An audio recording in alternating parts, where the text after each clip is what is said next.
Welcome to session 4 of the Recruitment Business Accelerator Program.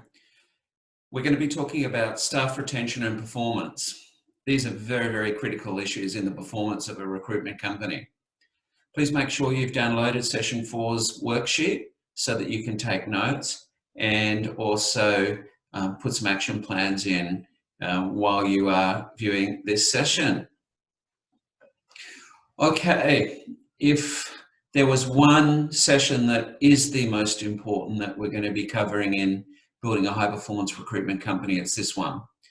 Staff retention and performance is the critical engine room of building a great company, and everything that you can do to maximize this particular area will really help you build a sustainable business with low staff turnover and high return on investment. I like this quote here: the most important thing to remember is the most important thing.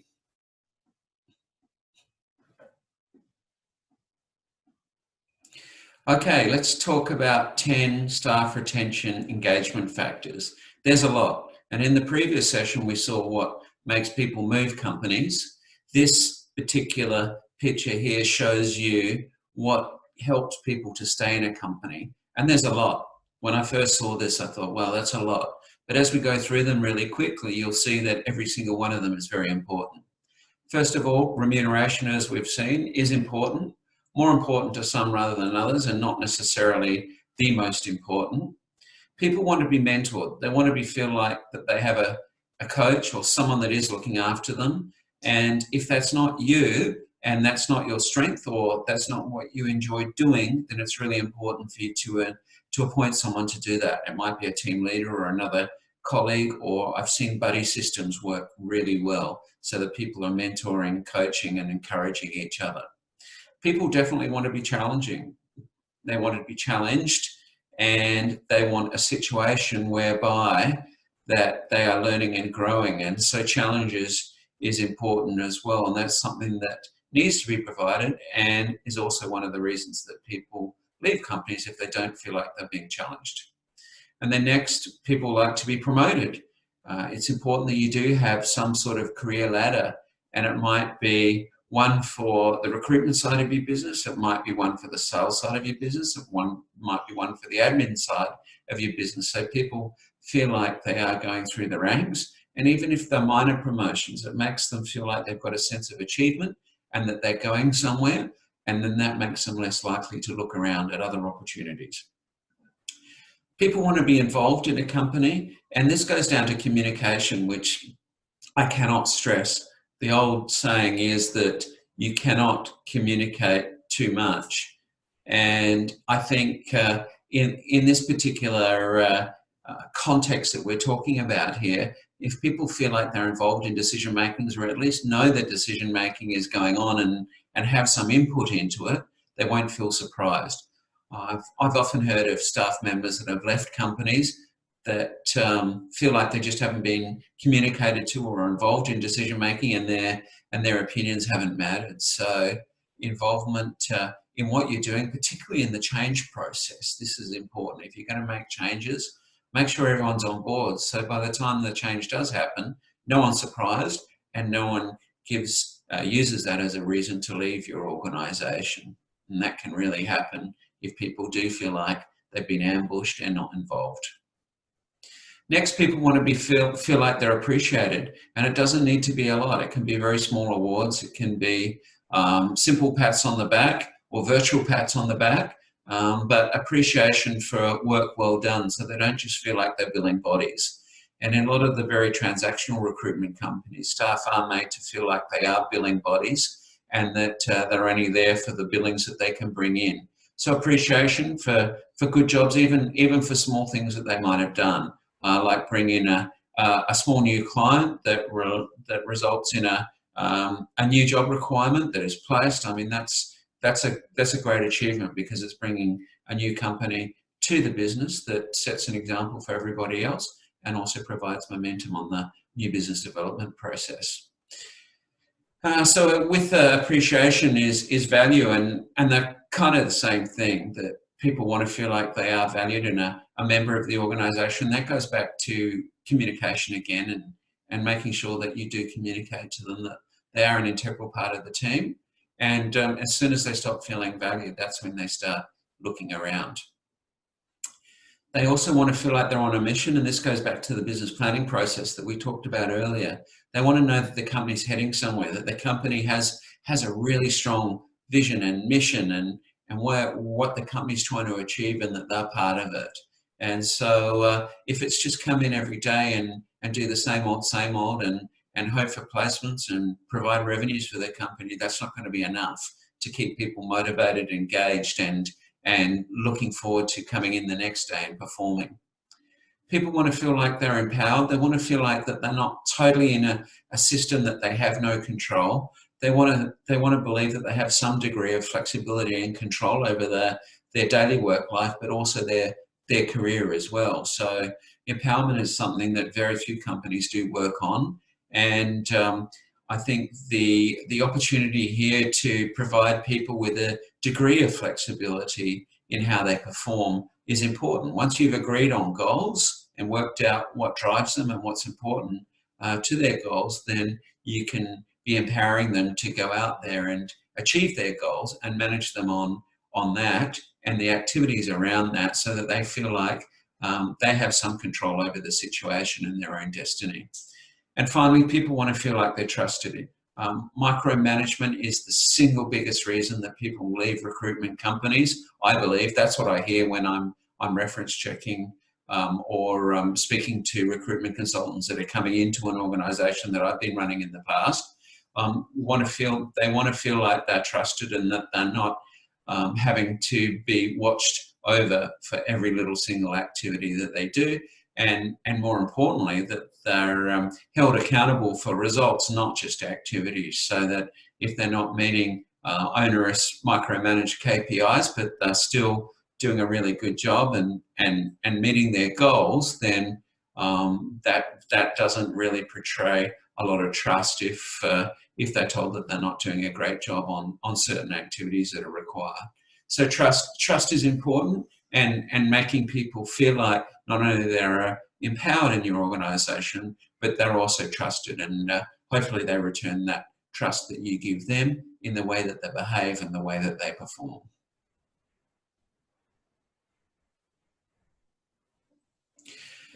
Now, it was often pondered or asked of me, what motivator works the best? Is it the carrot or is it the stick? The carrot's obviously an incentive. The stick is obviously a punishment or a penalty for not doing what's required. And I asked a very well-known corporate psychologist around this, who did specialise in people and performance. And I asked him what works best, the carrot or the stick. And his response to me was a combination of both. And anyway, I've done some more reading on this, and more recently, what I've discovered is that it might not actually be the carrot or the stick, or a combination of them both. What it really can boil down to is what individuals' intrinsic or personal motivators are. What is motivating them personally? And tapping into that is going to have a much bigger effect on performance than a whole bunch of incentives or a whole bunch of penalties, or a combination of those two. If you're able to tap into what drives your individual staff members, then you're going to get much better results. And that's why I really like the personal business planning process.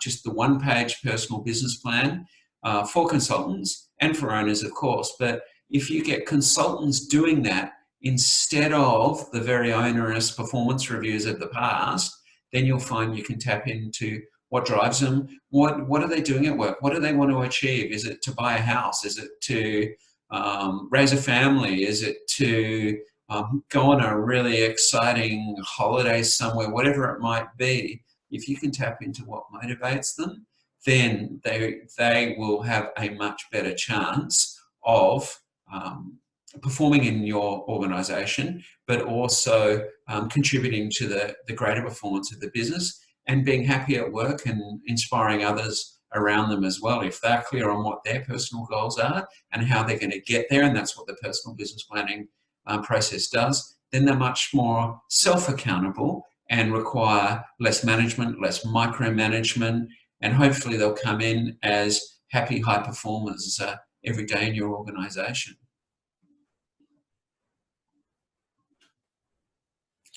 So goal setting for consultants is what I also get asked about a lot. How to do that? How to make sure consultants are performing at levels that are benchmarked as good in the industry as a whole. And over the years, I've done lots of research into this. And what the research shows is right now, that is that the average consultant's paid around $70,000. Plus superannuation. They're required to work roughly a 38-hour week with holiday pay, obviously, and sick leave. And you might be asking, what should you expect of that? And what I say is that if you've got someone working a full 38-hour week and they're very productive, then you would hope that they affect one placement in that 38 hours. And you might think that's a lot. And you might think, well, okay, so perhaps they work around 40 to 42 weeks a year. And if we simply multiply an average placement value, say a permanent fee of $10,000, and they have 40 weeks that they work effectively, then that equates to $400,000 of billings, even at a low permanent placement value of $10,000. And that's quite a good performance. And that's what's possible, and that's what I believe the best consultants do and are capable of, because they're really using that 38 hours effectively. They're not getting distracted. They're focusing on the right activities, and we'll talk about that later as well. And so I think it's time to lift expectations of what's expected from a recruitment consultant, but you're going to need to help guide them on this, because it's not often they'll be able to self-manage and use those 38 hours weeks effectively. But if you can help them get good quality candidates in front of good quality clients and do this enough in 1 week, they will easily be able to achieve 1 placement per week. I don't think that's a big ask to be paying someone a salary of $70,000, which you'll see a bit lower down. The rule of thumb is that if you double their salary package, that's the approximate desk cost, if you like, and that desk cost includes all the technology, the support, the marketing that goes around keeping a consultant on a desk, whether it's a remote desk, a virtual desk, or an office desk, and then you're not making any money, or the business is not making any money until they cover that cost. Plus, I'm sure there's many other costs that could be attributed to having that consultant on board. So that's why consultant performance is really important. It's the single most important ingredient, I should say, for a high-performing recruitment company. And anything that you can do to increase average consultant performance will go to the bottom line and help cover your fixed and variable overheads. So one good goal to have around profitability is to try and average $100,000 profit per consultant. So if you take their salary package and every other cost that goes into supporting that consultant, you'll come out with an average profit figure.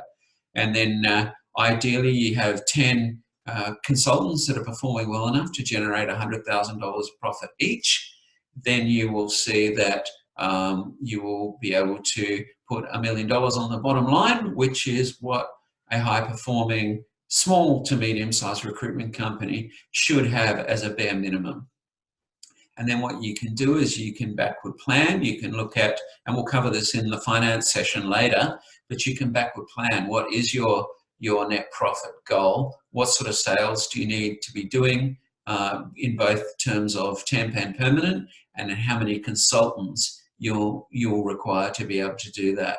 And I've got some good calculators for you and some good benchmarks to look at, as I said later when we cover the session on finance. Okay, just some ideas here for you on consultant performance. And one of the first things I'd like to say is that it's important to play to their strengths. What are they really good at? If you've got a recruitment consultant that's really good at business development and you force them to do a lot of administration, they're not going to perform at their maximum level. Yes, they might be an average consultant, but if you can really identify if they're great at sales and put them more in a sales role and support them with administration support, you'll find that you'll get better return on their time and better return on their performance as well. They'll be happier, they're more likely to stay in your organisation, and your business will perform so much better. People that are really good at sourcing and admin and not good at sales, if you force them into a position, as we've talked about before when we've talked about how the 360 recruitment model is flawed, if you force them into a sales position and they're not good at it, they're not comfortable with it, they're not trained at it, and it really confronts them, then they're more likely to leave and contribute to that very high staff turnover that we do have in the recruitment industry.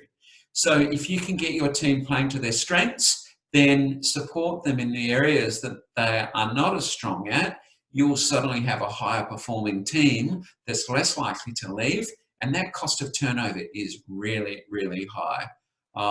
People have tried for many years to put a cost on staff turnover, but if someone's been with you for 6 months, it's not just the salary that you take into account in the package when they do leave, it's all the resources that they've consumed during the time that they've been with your organisation. That can amount to tens of thousands of dollars. So getting the hiring process right, as we talked about before, critically important.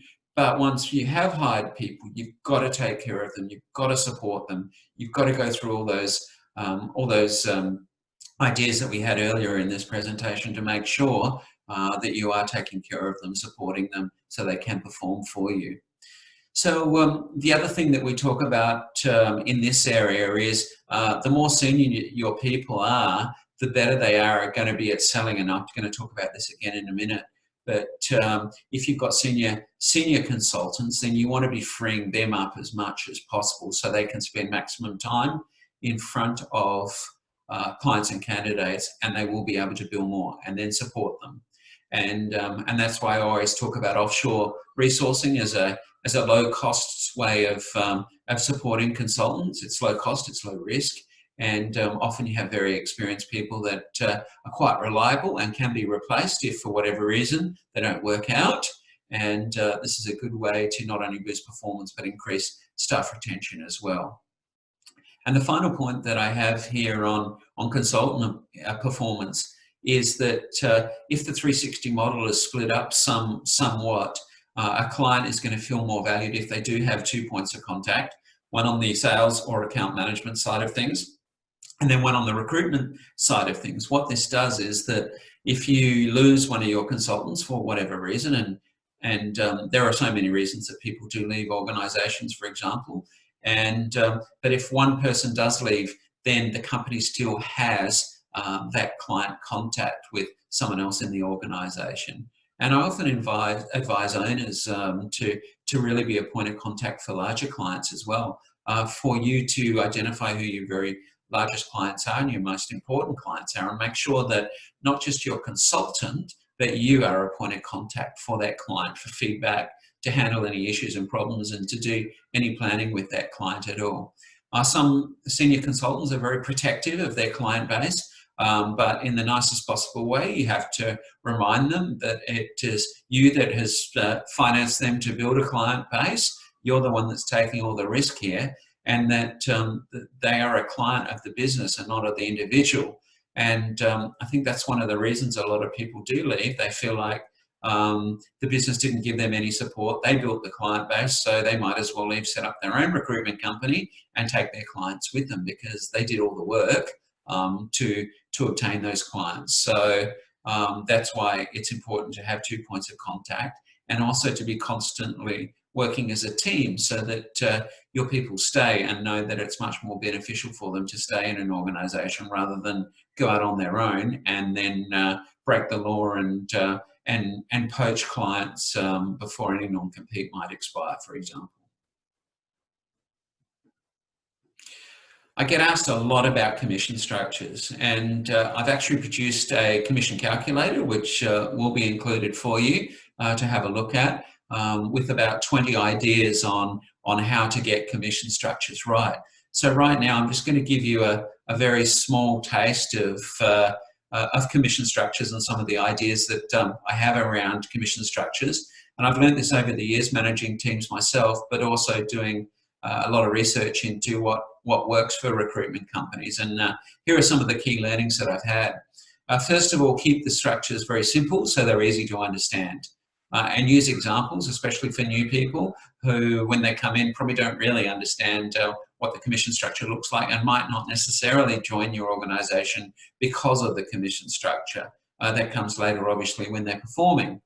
And I think that the commission structure, it's a good idea to use examples. If they earn this, they will get that, and have detailed examples in their letter of offer, so it's very clear and there's no arguments later around what commissions are for. But I think also here it's worth stating that commissions are for performance that's over and above the salary that recruiters are paid for. And I think a lot of recruiters view commissions as their right. If they make a placement, they should get commission. But really, they're paid a salary to make placements, and commissions are paid for performance over and above what is required for that salaried role. So I think it's important to keep that in mind, but also to be communicating that constantly, that the commissions and bonuses are for outstanding performance, and that's what you want to use them for. As soon as commissions just become part of normal salary, then you're going to have a team that's not as motivated, that won't work as well together, and won't perform as well. So commissions need to be, or commission structures need to be consistent. They need to be motivating. They need to be achievable so that people feel, right, if I do put in that extra effort, then I'm going to be earning more money and achieve more recognition and financial return for my time. While setting commissions, teamwork's important. If you just have sales-driven consultants on commissions, often what they might do is they won't share opportunities, they won't share leads, they won't share candidates, and it doesn't really promote teamwork. So any commission structure really needs to promote teamwork, and you have team leaders that can share in team commissions or bonuses, and then individuals that maybe a component of their commission structure is around team achievement as well. And you can use commissions for individual performance, and you can use bonuses for team and company performance, obviously. Just check that there's no double payment here, because if you do a lot of work as an owner, bringing work in and then hand it over to recruitment consultants and then pay them commission on top of those placements that you have sourced, then you're potentially double paying. You're paying for your time, your salary, your dividends, and then you're also paying them again and adding that amount of revenue to their target, which makes it easier for them to get commission. And then it promotes a culture of you being the mother bird or the father bird feeding the small chicks constantly, and it prevents them from going out there and developing new opportunities themselves. So just be careful with that one. Often I've seen in the past, what can work is that if the company brought in the opportunity, then half that revenue from a placement goes on the consultant's revenue target before commission's paid, and then vice versa. If candidates are attracted to the organisation that are placed, same again. And you also want to be encouraging people to share candidates. And if you do have a commission structure around individual placements, then attributing half revenue to the person who brought in the job and half revenue to the person that sourced the candidate is a really good way to promote sharing. So you want to be promoting the right behaviours there, which is what I was just alluding to in the sharing and the setting up of the structure. You want to be promoting behaviours whereby people aren't protecting patches. They're not hiding candidates. They're not hiding new job opportunities. And you want people to really be working together. And the final quick word of this, and I've got many more on the resources attached to this particular section, is that you want to involve the whole team. Don't forget about support staff. They can get really resentful if consultants are prancing around and boasting about how many placements they're making, and it'd be pretty obvious that they're earning lots in commission. If you can involve the rest of the team as well in a placement so that they feel like they're part of placements that are made, then you're going to have a much happier organisation with much less staff turnover and a lot more collaboration.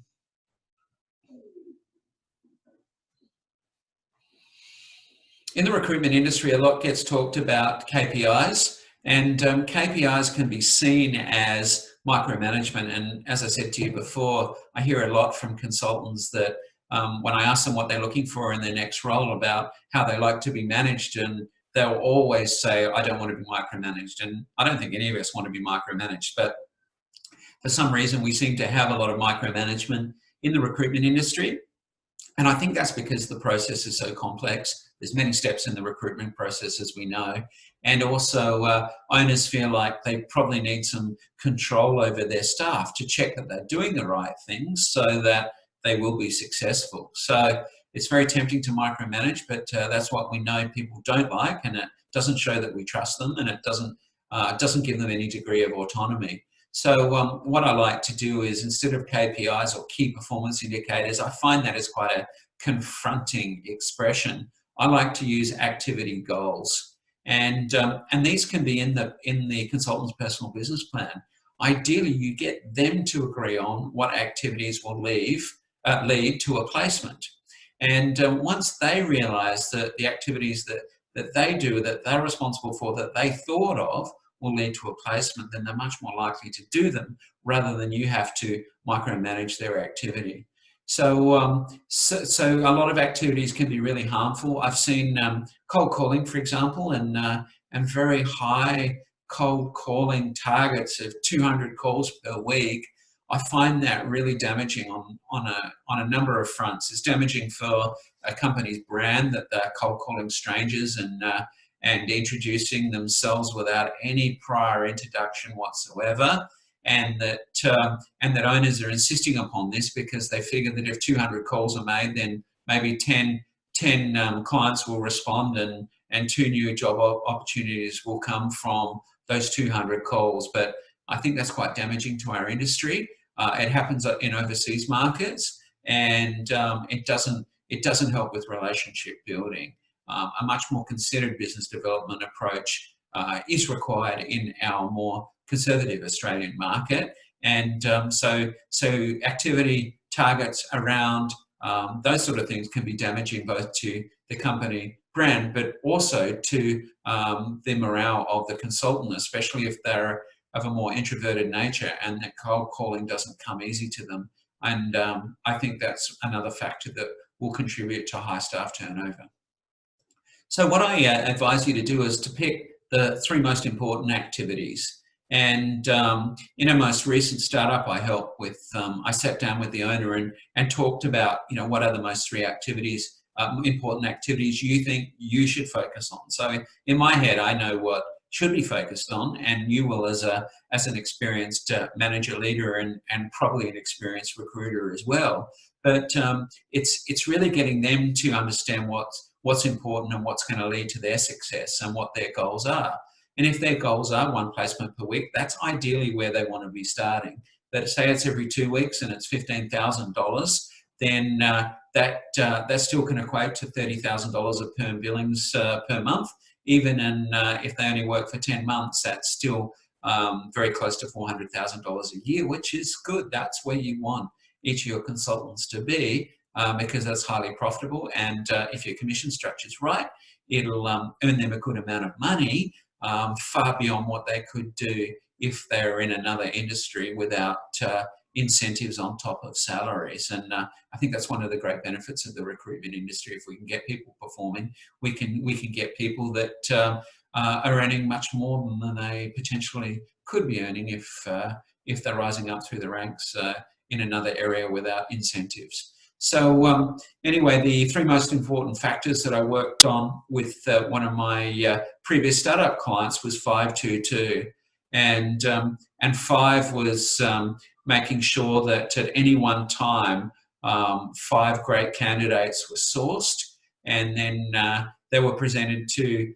2 really good clients per week, and that 2 new jobs were brought in every week as well. So 5-2-2, 5 candidates, 2 good quality clients, and 2 new job activities per week identified. So, and if you wanted to get it even smaller, when I was recruiting and when I do occasional assignments, I like to think that if every week I can put 5 good quality candidates in front of 5 good quality potential clients that may need those candidates, then that's going to result in 1 placement, because there is a high degree of probability that one of those 5 clients will be a good match if all the screening's done right and all the job specs taken well and all the steps of the recruitment process are done correctly. Then those 5 good candidates, one of them will be placed with one of those 5 good clients. And if you've done the process correctly, then maybe 4 out of 5 will be placed. So there's a good efficiency there in the handling of candidates and clients, rather than starting assignment from scratch, sourcing candidates, and then putting all those candidates in front of a client and then starting all over again. I like to really make sure that just about every candidate that I do interview and is worthy of a great new position is placed, to save on double handling and inefficient use of time. So yeah, and that brings me to the last point here, that it's really all about recruitment. If we condense it down, it's all about putting good quality candidates in front of good quality clients. Everything else is important in the whole process, but if the more you can get your people spending their time on identifying great quality clients and putting them in front of good quality candidates in front of good quality clients, I should say, then more placements are going to be made. And so this is the activity that really everyone should be focusing on as much as possible. And then more success will occur, better performance for the company, more earnings, and a big morale boost for the individual consultant, and far less staff turnover if this is done correctly.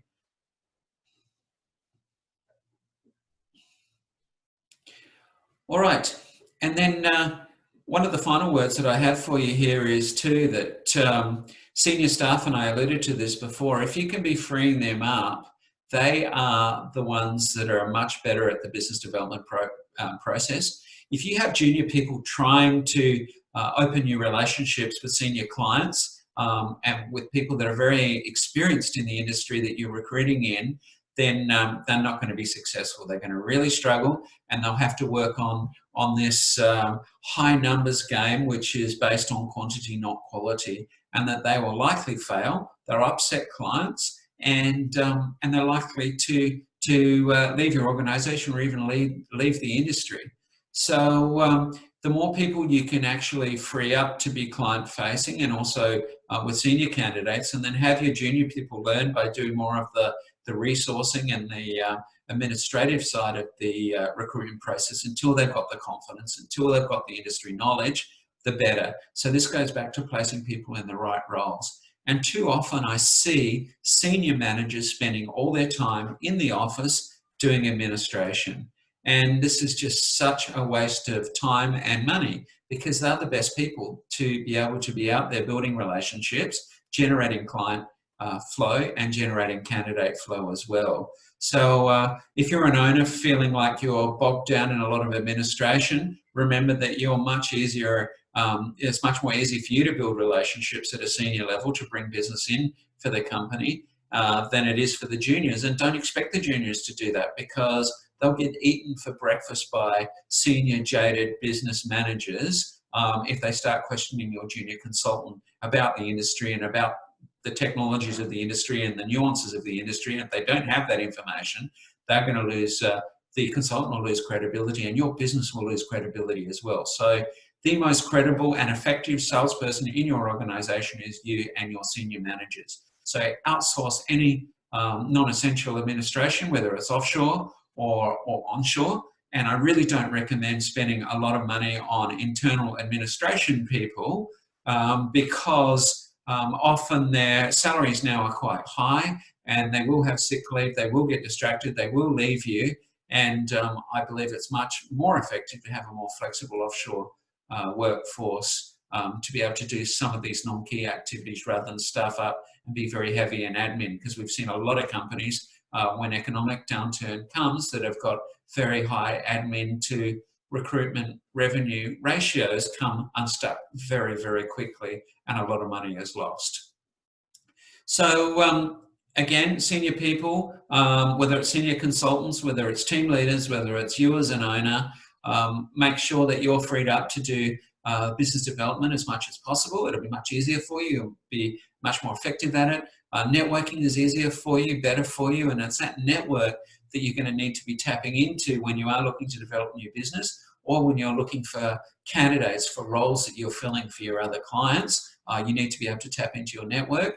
And then finally, you want to be freed up so that you're spending your time coaching as well, because coaching and mentoring are very, very critical success factors for your consultants. If you're spending too much time working in the business or doing administration and not enough time with your team, then your business will suffer. It will suffer from high staff turnover and it will suffer from performance. So this factor here is so critical if you start thinking about how you can allocate your time predominantly to business development, predominantly to networking, and predominantly to the coaching of your people, and then outsource everything else.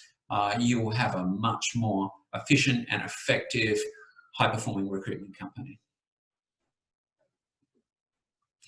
Last thing that I want to say to you is that communication is so important. You cannot not communicate. It's really important to get feedback from your staff, just as it is from your clients and your candidates. I recommend you do it on a regular basis, get feedback, very short questions. There's some great software that does this now, that's automated, and so you can get feedback and you can adjust your process. But important for your staff, sit down with them on a regular basis, ask them questions, listen to them and show that you're listening to them. You know what the answers are many of the times, but you've got to make it feel like they are being listened to. They've got to feel like they're being listened to. You've got to communicate constantly. This is what you're doing. This is what's happening in the marketplace. How are they going? What are they learning about? Get great feedback from them. And once you do get feedback from them, what's also important is to take action. So many of us have worked for large organisations in the past where we do staff surveys every year. We give them great ideas to improve the business. Nothing's acted upon. And it just frustrates the whole process, makes us feel undervalued and not listened to, which again is a reason that staff turnover can be really high. So not just listening is my point here, but taking action on ideas that will improve. Because if we keep doing, as one of my favourite sayings is that I've repeated over the years, if we keep doing the same things the same way, we will get the same results. But if we constantly change, innovate and do things better, then we'll get much better results. We'll retain our staff and have a better performing business again. Okay, so that's it for session 4. Please go through the questions in the worksheet now because that'll identify what's relevant for your organisation. Take into account everything we've talked about now in this session and update your action plan at the bottom of the worksheet. And then you're ready to get started in session 5. Thank you very much for joining me.